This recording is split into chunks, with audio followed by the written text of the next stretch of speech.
welcome. If you're just joining us, we've got 44 riders out here.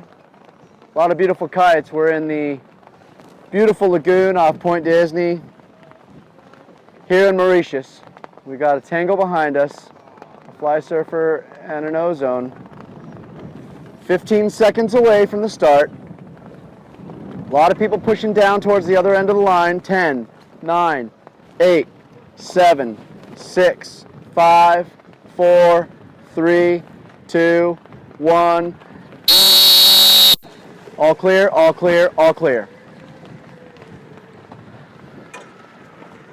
So Benjamin Petit was dead on the line on that one. He's really worked on his starts, I can see. Yeah. And Marvin coming in, he changed his kite and just got back in time. Wow, what a ledge. Looks like Kari has his kite up in the air. Marvin's just getting by him. All right, so there they go.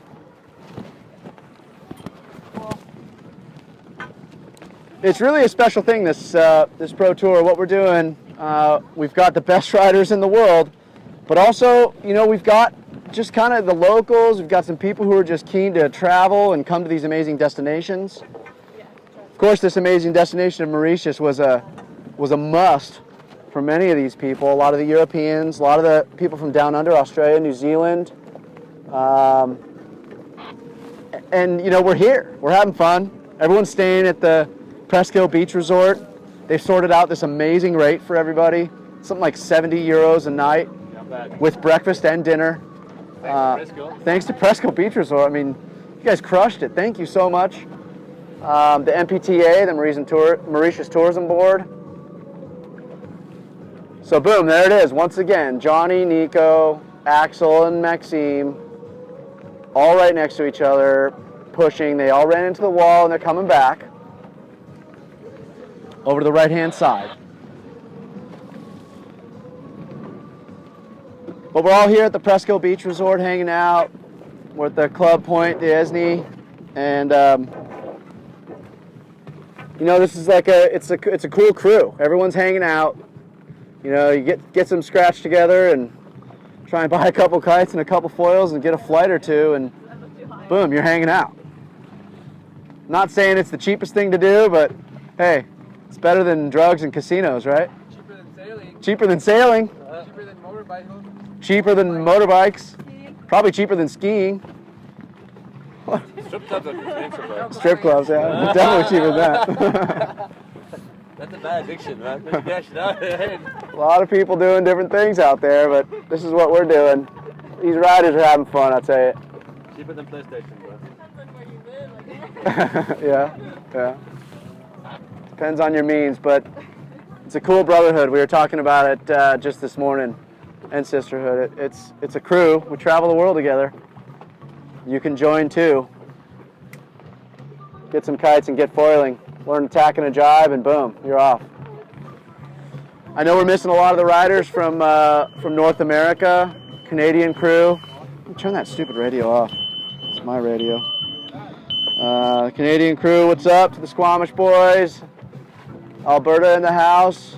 Boreana, give a shout out to Boreana. You got to give a shout out to the North Americans, Boreana, Bobby. Of course, Joey Pasquale and Adam Withington. We're missing those guys in the top. Fonz. All the Christie crew. The Mexicans, Pantos. I don't know, what do you call Gabor Vagi? He's a North American. Okay, Gabor Vagi's boy, Nico Parlier, around the top mark in first, followed right behind him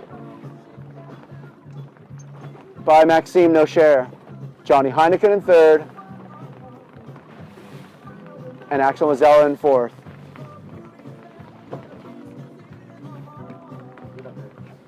Parlier is a man-eater right now, I'll tell you what.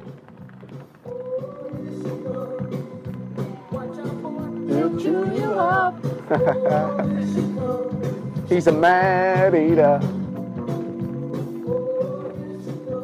So Parlier is cruising for a bruising. He is out for blood. Guy came off the San Francisco Pro Tour event, pretty flawless, and he's here looking strong. His physique is a little bit more built up, I would say. I'm not sure if he's been spending time in the gym or just kiting like crazy, but I know he's been training a lot with Daniela Moroz. He was in San Francisco for over a month. Obviously, he's top talent. There's no question about that. But he's turned it up a notch, and it's really impressive. He is painting all kinds of different lines across this course. So be interested to see his tracks at the end of the day. But this is the second race in a row where on the first run he's jibed earlier than the other two, at least, the people behind him, and comes in on starboard. Wham bang. Ollie Bridge turned it on that run. Where did Ollie Bridge come from? Holy cripers. Yeah, Ollie turned it on for this run, which is not typical of what he's been doing lately. So the guy, Ollie Bridge, also physique, more grand, I would say. Guy's gotten taller. Still a young boy and growing. Certainly throwing down in this fleet. So he ended up passing Axel Mazzella on that run. So we had Nico take a right-hand turn, Maxime, then Johnny, and Ollie take a left-hand turn, followed by Mazzella with a left-hand turn. I would say the left-hand turn gate is a bit favored by just a freckle. The starting line is bang on, thanks to the crack team out here at MYA. We've got Florian and Danny, two boys from the local yachting association, and it's nice when we can come to these remote islands and talk to sailors. They speak the language. They know what a gate is. They know what a top mark is. Sometimes when we go to certain venues, I'm not going to name any names, but those people out at San Andreas Island, just a bunch of Creoles out on the beach. We get some dinghies out there, we put some buoys in the water, and boom, we get a regatta, and we love those guys too. But you come to a place like this, and they've got people who've been doing this, and they've got nice buoys, they've got nice anchors, they've got nice boats, and we really have to thank the MYA for what they've done to bring this event to Mauritius. So the majority of the fleet is around the gate at this point, and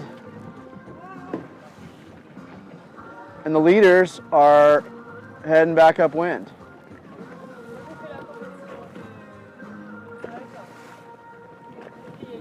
Over on the right-hand side, I see a white kite. I see another white kite. I see Ollie. It seems like Nico did pretty well on that right-hand turn. We were talking to Jerome Bonio after that last race, and he said he got burned on the right-hand side. Some sort of bad shift, bad current. I know there is current that bends around that island, and they all talk about it here. The locals have some local knowledge, and even though Jerome Bonio is a local, he still tried that right-hand side. Said he got burned. And it looks like Nico was the only one to go left on that after that gate, after taking his right-hand turn, and it looks like it paid. Axel and Maxime noticed what was going on, and they tacked mid-course and crossed the course on starboard to get over the left-hand side. So interesting tactics happening here. Always fun to see. I know there are a couple sailors in our viewing audience. We were talking to some of the California boys that were kicking around at the last couple of events, a couple laser sailors. I know Lucas Pierce and Joseph Howe have been watching this. What's up, boys? You guys got to get foiling right now. Sailors and kiters all the same on this race course. Speed versus smarts. Guts versus, I don't know, what's the opposite of guts? I don't know. Anyway, I'm just bullshitting right now. Excuse my language. Anyway, it's interesting. It's a really cool fleet to get into because you can see sailors that are fast. You can see sailors that are smart. There are guys that are way into the tech and tuning, tuning their bridles to perfection, tuning that line length to perfection, sanding their foils to a razor sharp edge. and really focusing on the development side of things. You've got a lot of people that are really interested in the rules that come along with kiteboarding. It's a developing fleet. It's an interesting format. You know, really it's just windward lewards, but you know, the way these racing tactics are going down is really, you know, much similar to what's going on in the America's Cup racing, GC32 stuff. And you know, it's presenting a new series of challenges. Some people like the short course stuff. Some people like the longer course stuff. Hey, speaking of those GC32s, I'd like to give a shout out to John Craig. One Mr. John Craig just took the job as the head of the new or the GC32 series, new race director. Cheers, buddy. Thanks a lot for doing what you've done for kiteboard racing. I know back in the old days, you and Chip Lawson and Jim Kiriakis got together at St. Francis Yacht Club and said, hey, let's race twin tips on the city front. Yeah, good idea, guys.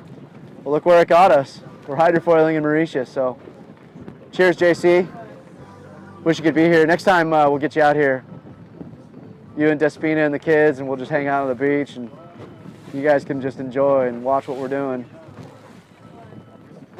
International viewing audience is really building, the likes of the GC32 series and so on.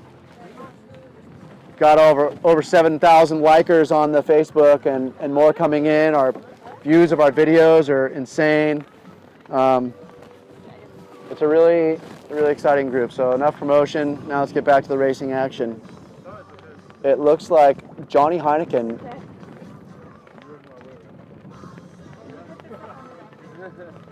passed Maxime at some point during that race. Ollie falls back to 5th, right behind Axel. So coming into the last bottom mark at the pin is Nico Parlier. He's cruising. You know, they always talk about the people in the Olympics, like when they're running that last part of the race or when they're swimming, like, you know, don't look back, just keep pushing. Nico's not afraid. He just looks back, cruises. Heineken's cruising, Maxime's cruising. They're saving their energy. It's a long series ahead.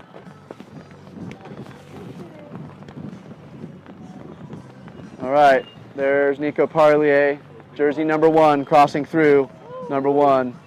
Johnny Heineken, no hands, number 2.